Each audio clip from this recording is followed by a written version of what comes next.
Assalamualaikum dan selamat sejahtera. Terima kasih kerana telah menyertai forum kami pada hari ini yang bertajuk Pengaruh Media Sosial terhadap Perkembangan Emosi Kanak-kanak.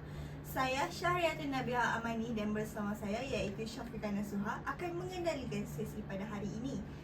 Kita amat bertuah kerana kita mempunyai Encik Safa yang merupakan seorang pakar dalam bidang pendidikan awal kanak-kanak untuk berkongsi pandangan beliau dengan kami. Ya, terima kasih Nabiha. Sebelum kita mulakan dengan soalan utama, Encik Safa, boleh Encik Safa memperkenalkan diri dan kongsikan sedikit pengalaman Encik dalam bidang pendidikan awak kanak-kanak? Okey, terima kasih kepada saudari berdua. Okey, Assalamualaikum dan selamat petang. Salam sejahtera. Okey, seperti yang dah diperkenalkan tadi, okey, saya Muhammad Safa bin Abdul Rahman. Okey, merupakan pensyarah dalam bidang pendidikan awal kanak-kanak, okey, di Universiti Selangor. Okay, saya memiliki kelayakan dalam sarjana muda pendidikan awal kanak-kanak, okay, dan juga sarjana ataupun master juga di dalam peringkat pendidikan awal kanak-kanak, dan sekarang sedang menyambung pengajian di peringkat PhD juga dalam bidang yang sama lah. Okay, so saya merupakan ayah kepada 5 orang anak, okay, yang mana kesemuanya masih kelompok kanak-kanak lagi. Yang sulung baru berusia 10 tahun dan yang bongsu baru berusia 9 bulan. Okay. Dan saya telah berkhidmat di SNA sejak November 2013. Jadi dah masuk tahun yang ke-11 lah pada tahun ini. Okay, so itu sajalah yang saya boleh kenalkan untuk permulaan. Terima kasih Encik Safa. Baiklah, mari kita teruskan dengan soalan yang pertama. Encik Safa, saya mempunyai adik yang autism. Dia suka tengok media sosial seperti TikTok, tapi bila ibu bapa saya menghadkan penggunaan, dia akan jadi marah. Jadi bagaimana media sosial sendiri seperti TikTok boleh memberi kesan kepada emosi kanak-kanak, dan apa cara terbaik untuk membantu mereka menguruskan emosi mereka? Ya, saya rasa ramai ibu bapa yang mungkin menghadapi masalah yang sama. Okey, soalan dia ni berkisar tentang merujuk kepada kanak-kanak yang ada masalah autism lah. Kalau kita tahu, autism ni adalah salah satu kategori kanak-kanak berkebutuhan khas, yang dikatakan dalam kategori masalah pembelajaran.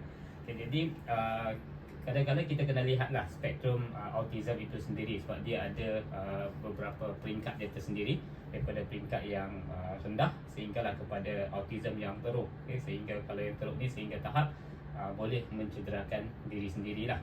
Jadi biasanya kategori yang ada, kalau ikutkan berdasarkan kes yang saudari maklumkan tadi, yang adik yang ketagihan kepada media sosial, dan dia seorang autism. Jadi berdasarkan situasi itu, saya boleh dapat beri satu gambaran bahawa adik yang tadi tu dia mungkin berada pada tahap autism yang kategori yang tahap yang rendah lah, bukan yang teruk. Yang mana salah satu ciri dia di situ, dia ada minat yang ataupun obsesi terhadap sesuatu. Jadi sesuatu ni, mungkin situasi sini dia punya obses adalah kepada media sosial. Sebab ada setengah autism dia punya obses tu berbeza-beza. Ada yang saya pernah lihat secara real, kes berlaku, dia obses kepada apa-apa objek yang berasaskan kotak.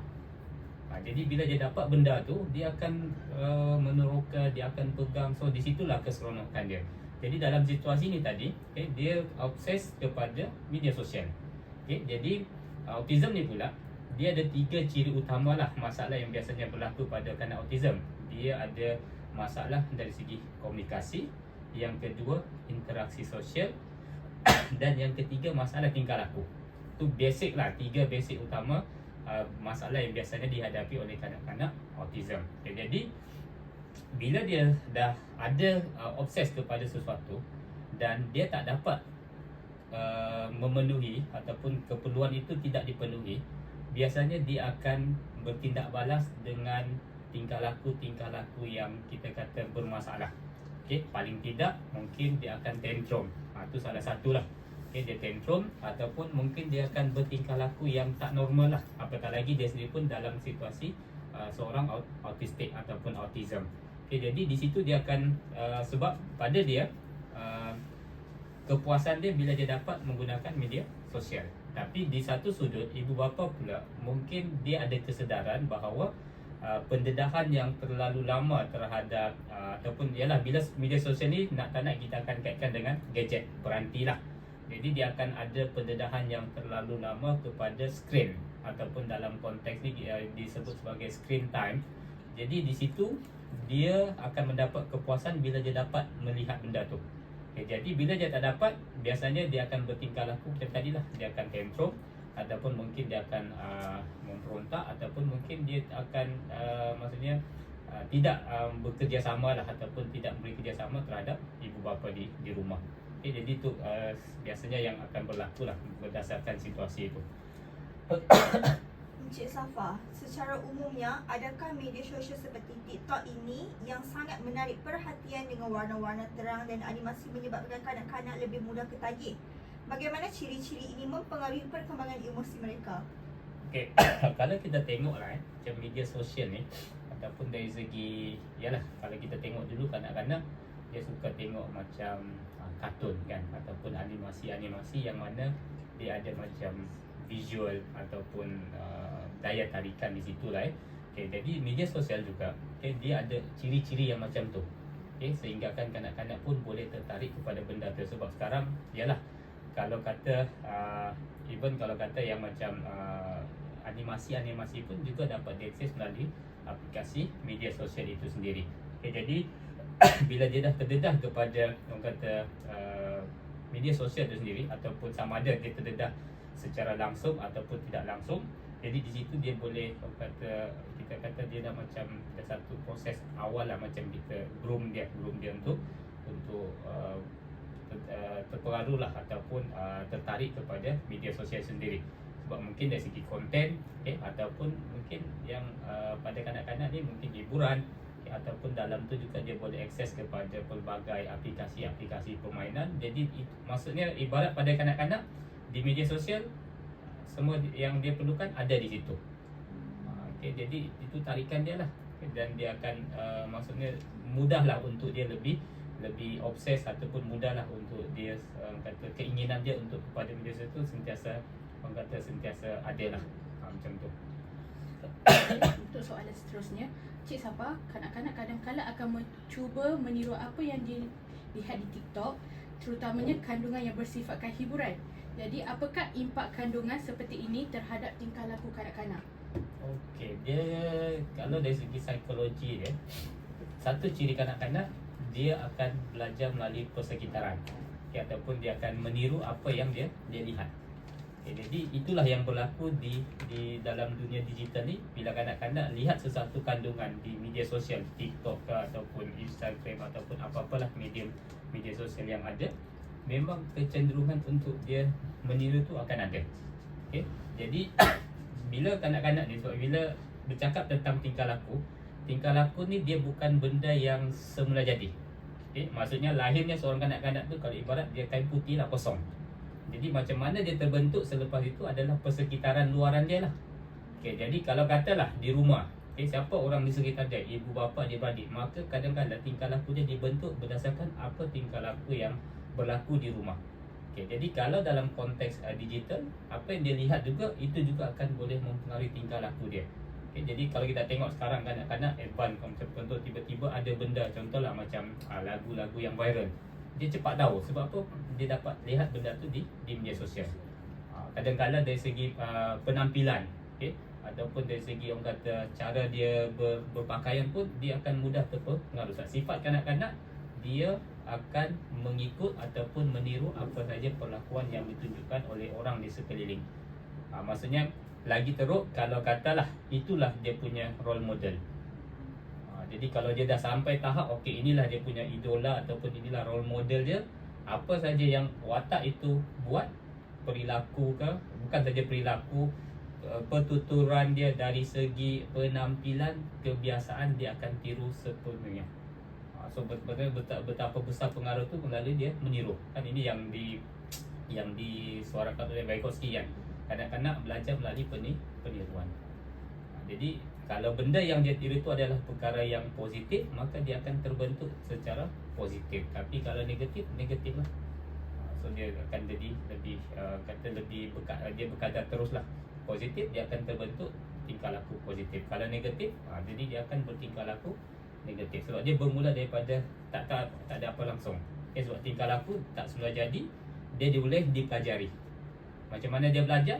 Pelbagai medium lah, di rumah, media sosial terutama sekali, ataupun mungkin pengaruh rakan dia di sekolah, ataupun mungkin di kawasan komuniti dia. Tapi tingkah laku ni lah nanti yang dia akan maksudnya yang akan menjadi dia punya karakter lah, ataupun kewatakan dia. Jadi kalau katalah tingkah laku tu tingkah laku yang positif, tak apalah, dia mungkin kita akan, maksudnya biasanya tingkah laku tu kita akan beri peneguhan lah, maksudnya dia akan kekalkan. Tapi kalau tingkah laku yang negatif, biasanya perlu yang kata dikawal ataupun dicegah, sebab satu prinsip tingkah laku dia boleh diubah. Maksudnya kalau kanak-kanak tu dah ketagi kepada sesuatu perilaku yang negatif, dengan intervensi ataupun konteks dia rawatan ataupun strategi yang betul, biasanya tingkah laku tu kita boleh ubah daripada dia negatif, kita boleh ubah dia kepada tingkah laku yang kita ingin lah, ataupun yang positif. Encik Safa, jika kanak-kanak sudah menunjukkan tanda-tanda ketagihan pada media sosial, apakah strategi yang terbaik untuk mengurangkan masa mereka di skrin tanpa menyebabkan reaksi emosi yang negatif? Okey, ini lebih kepada mencegah apa? Mencegah. Okey. Sebelum saya menjawab soalan tu, saya kongsi satu statistik yang saya baca dalam portal berita online. Kajian daripada Persatuan Pengguna Cyber Malaysia menyatakan bahawa 9 daripada 10 kanak-kanak di Malaysia ketagi media sosial. So, satu statistik yang pada kita terlalu besar. Ibarat daripada 10 kanak-kanak, 9 orang tertagi media sosial. Ketagi bagaimana? Indikator dia, mereka biasanya akan menghabiskan masa lebih kurang 8 jam sehari untuk screen time. Screen time tu maksudnya dia menghadap screen lah, sama ada di smartphone ataupun di tablet macam ni. So dia akan ada dia akan ke situ. So bila kategori ketagi ni kan, biasanya dia akan dikaitkan dengan satu kepuasan. Maksudnya otak dia tu dah diprogramkan, kepuasan dia bila dia dapat menghabiskan masa dia dengan benda tu, menghadap media sosial. Itu dah maksud ketagi. Dia diprogramkan macam tu, macam robot lah, dia di set. Okey, kalau kata macam di kedai makan sekarang banyak menggunakan robot, dia di set. Okey, contoh meja yang order meja nombor 16, dia set dekat situ, so robot tu ke situ. Jadi macam tu jugalah otak kanak-kanak bila dia dah ketagi, dia akan disetkan kena 8 jam menghadap skrin. So kalau tak dapat, itulah yang akan menyebabkan dia punya emosi tak kata terganggu lah. Terganggu, sama ada mungkin dia akan memberontak ataupun marah. Bahkan kalau ikutkan bukan emosi pada emosi secara tunggal, dia juga akan mempengaruhi yang lain. Kognitif dia, dari segi fizikal dia. Jadi itu yang akan memberi kesan secara holistik lah. Jadi beberapa ni saranan kan, macam mana kita nak elakkan. Jadi antara yang mungkin boleh digunakan adalah mungkin kita boleh memberi satu alternatif lah kepada kanak-kanak ni. Sebab satu kita pegang, kalaulah terutama sekali kalau kanak-kanak tu adalah kanak-kanak masih peringkat awal, ataupun kita kata yang masih dalam tempoh kritikal ni, ataupun tempoh emas 0 hingga 6 tahun yang pertama ni, maksudnya kita masih ada ruang untuk kita kawal. Jadi kita mungkin boleh tawarkan alternatif. Apa alternatifnya? Kita mungkin boleh macam keluarga lah, mungkin boleh main peranan daripada dia menghabiskan masa dengan skrin ataupun melayari media sosial. Mungkin kita boleh melakukan aktiviti-aktiviti bersama. Contoh mungkin di rumah boleh bermain bola, bersukan bersama dengan keluarga. Itu salah satu yang boleh ditawarkan. Yang kedua, mungkin kita kena kembalikan mereka kepada fitrah semula jadi mereka, iaitu bermain. Maksudnya dedahkan mereka kepada bermain kan. Bermain ni bukan semata-mata ada permainan. Kalau ikutkan, kita biarkan mereka di kawasan lapang. Contoh mungkin dia memanjat, melompat, ataupun dia boleh berinteraksi dengan alam sekitar. Itu juga salah satu cara yang boleh digunakan untuk untuk kita membantulah mengurangkan dia punya ketagihan kepada media sosial. Satu lagi di pihak ibu bapa lah. Ibu bapa, sebab contoh kanak-kanak ni dia ikut model dia. Jadi kalaulah kata anak tu dah ketagi, Tapi dalam masa yang sama, ibu bapa juga menunjukkan model tingkah laku yang memang sentiasa kata tangan, sentiasa dengan smartphone, ataupun tak kira lah sama ada dia melalui media sosial ke apa ke, itu juga tidak memberi contoh yang baik. Jadi kalau nak beri contoh yang baik, maka dia kena apa istilah je ni, maksudnya dia menunjukkan satu tingkah laku pemodelan yang positif, iaitu ada masa ibu bapa perlu menunjukkan satu tingkah laku yang dia pun ada masa tanpa gadget. Maksudnya ini ibu bapa macam dia akan tunjuk contoh lah, macam ibarat apa je, yalah, ada masa tertentu terutama sekali yang disarankan waktu makan. Waktu makan tanpa gadget. Ataupun satu lagi boleh buat satu peraturan, 1 jam sebelum tidur tanpa gadget juga. Itu antara yang boleh boleh disarankan lah. Lepas tu antara lagi yang lain adalah mungkin kita boleh macam tadi saya kata kita tawarkan alternatif. Lepas tu kita juga mungkin boleh satu lagi kita boleh bincangkan dari segi aspek keselamatan dia lah. Ataupun dari segi macam dia punya ruang apa kita panggil ni, ruang privasi pada dia. Kita boleh bincang, kita boleh explain pada dia apa kesan dia kalau dia berterusan macam tu. Macam saya sendiri, bila anak saya pun memanglah, sebab saya kata dia benda ni memang kita tak boleh elak. Jadi bila dia ada tanda-tanda macam tu, macam mana cara saya nak stopkan? Kadang-kadang saya akan cari apa-apa objek yang mungkin biasanya yang menakutkan, saya tunjukkan pada skrin tu. Jadi dia akan takut, dan kita maksudnya dengan cara menakutkan lah. Itu kadang-kadang dibuat. Lepas tu ada lagi yang biasanya dibuat tentang kemudahan yang ada di rumah lah.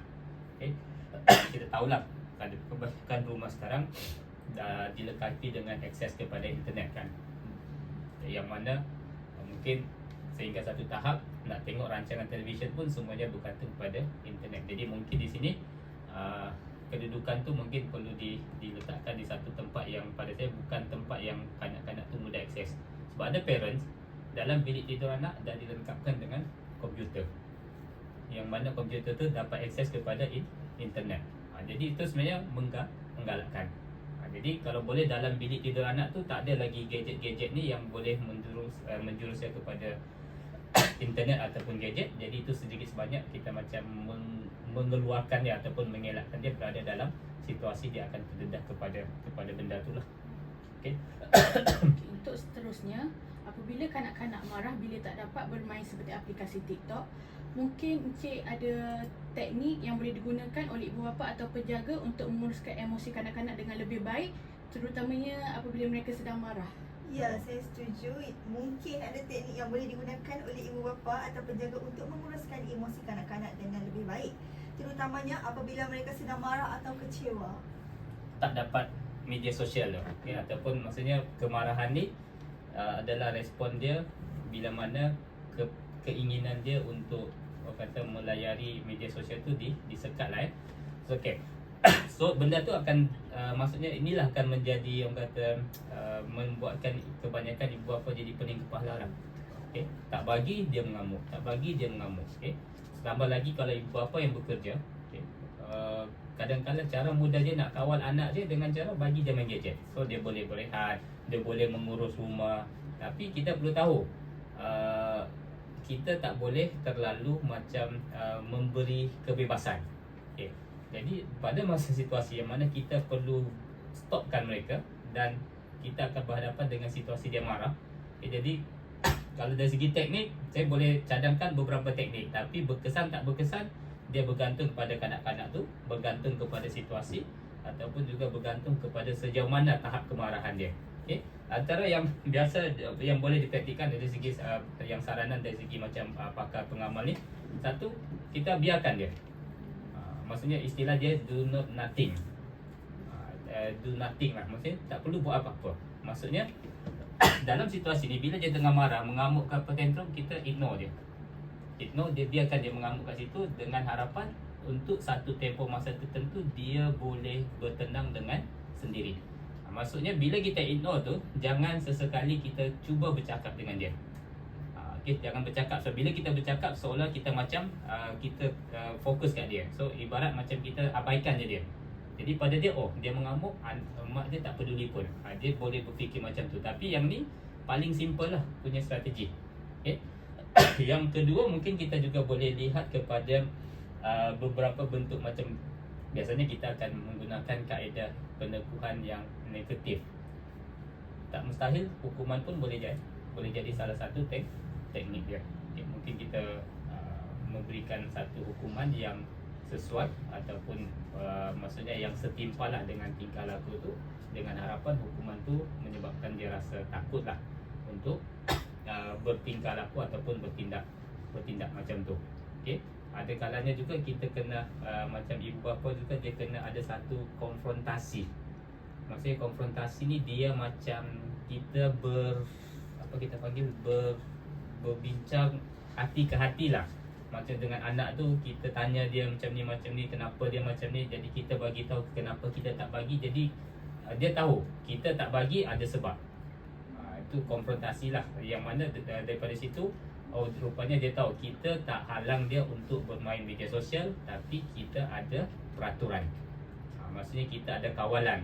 Okay? Sebab kita tengok umur. Kalau kita tengok saranan berapa, kalau kita tengok macam tadi kan 9 per 10 kanak-kanak Malaysia tertagi media sosial. Okay? Dan dikaitkan juga dengan saranan berapa tempoh yang sepatutnya. Okay? Kalau ikut ada saranan dia, kanak-kanak bawah 2 tahun sebaiknya jangan didedahkan langsung. Bawah 2 tahun, 2 hingga 5 tahun sejam je sehari. Okay, lepas tu 5 tahun dan sehingga yang 14 tahun dalam lingkungan 2 hingga 3 jam sahaja. Jadi itu kita boleh jadikan sebagai satu macam peraturan lah. Jadi bila peraturan kena ada ketegasan pula. Jangan pula dah tetapkan peraturan, sehari boleh sejam je. Oh kan anak tu pula ni, tak apalah, tambah masa.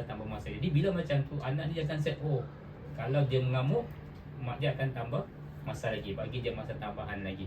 Itu juga biasanya boleh menyebabkan strategi itu tidak berkesan. Lepas tu yang satu lagi kita boleh gunakan teknik yang kita panggil sebagai kontrak sosial. Ini macam satu perjanjian, tapi bukanlah bertulis, just antara ibu dengan anak ataupun ayah dengan anak. Kita buat satu perjanjian, kita boleh bagi dia bermain dengan media sosial dengan syarat tertentu. Contoh, macam saya akan buat limit masa. Satu lagi, kita limitkan dari segi kandungan yang dia boleh explore, yang dia boleh terokai. Jadi kalau dia melanggar, maksudnya peraturan tu ataupun perjanjian tu, maksudnya kita kena bagi tahu dan dia faham kalau dia langgar, ini akibat dia. Contoh akibat dia, kita akan halang dia, kita akan ambil benda tu dan dia tak boleh bermain dengan media sosial. Dan yang saya praktikkan sekarang, saya mengaplikasikan aplikasi-aplikasi yang tertentu lah, yang mungkin salah satunya adalah family link. Maksudnya dengan tu kita boleh set dari segi masa. Macam saya akan set kalau hari bersekolah, seawal pukul 9 malam sehingga pukul 9 pagi, dia dah tak boleh akses kepada dia punya peranti. Maksudnya sini saya bekalkan anak dengan smartphone. Sebenarnya bukan tujuan untuk tu, tapi lebih kepada komunikasi. Sebab macam sekarang bila saya bekerja, isteri saya bekerja, anak saya di rumah. Saya tak hantar ke pusat transit. Jadi tujuan dia untuk kalau apa-apa berlaku boleh berkomunikasi. Dan ada kalanya saya akan call sendirilah untuk mengetahui situasi. Maksudnya tak adalah saya abaikan sebenarnya. Jadi limitkan macam tu lah. Terima kasih Cik Safa atas segala pandangan dan nasihat yang sangat berguna kepada kami berdua dan kepada para penonton. Ya, maka itu tamatlah sesi kami pada hari ini. Kami amat menghargai masa dan ilmu Encik kongsikan. Semoga apa yang kita bincangkan hari ini memberi manfaat kepada semua penonton. Terima kasih kepada semua yang telah menonton dan kita bertemu lagi dalam forum yang akan datang. Assalamualaikum dan selamat maju jaya.